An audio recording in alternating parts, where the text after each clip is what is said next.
Brought to you by TechnoSpark 20 series smartphones.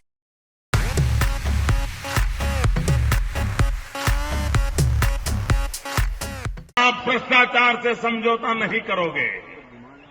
कहा था कि नहीं कहा था? कहा था कि नहीं कहा था? अशोक चव्हाण के खिलाफ कार्रवाई होगी, ये कहा था कि नहीं कहा था? क्या टिकट देना ये कार्रवाई है क्या?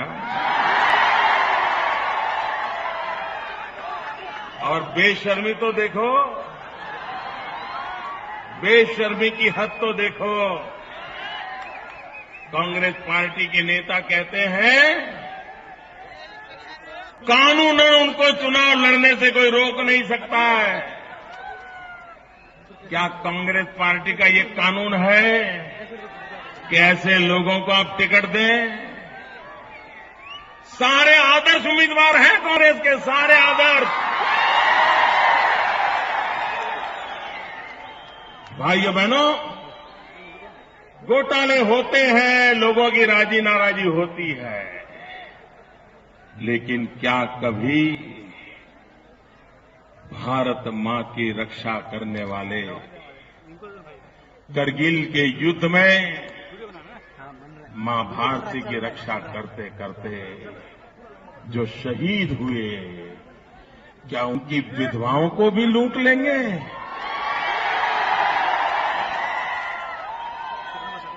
सवाल ये मुंबई की एक इमारत का नहीं है।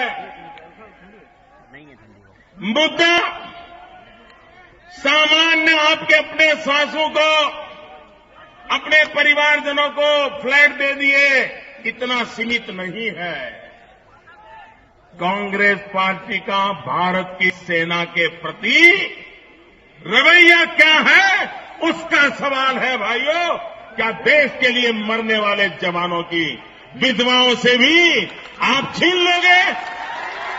यहां महाराष्ट्र में इन लोगों ने किस तरह एक आदर्श सोसाइटी बनाने की कोशिश की थी, शहीदों के परिवार को धोखा दिया था। इससे तो नांदेड़ और पूरा भारत भली भांति परिचित है। आप जानते हैं ना वो कौन है? पता है? इस तरह के घोटालों पर नजर रखने के लिए ही हमारी सरकार ने रेरा कानून बनाया है।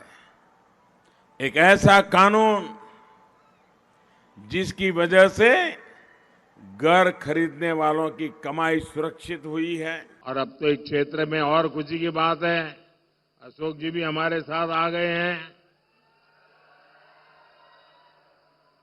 और मुझे याद है, मैं जब राजनीति में भी नहीं था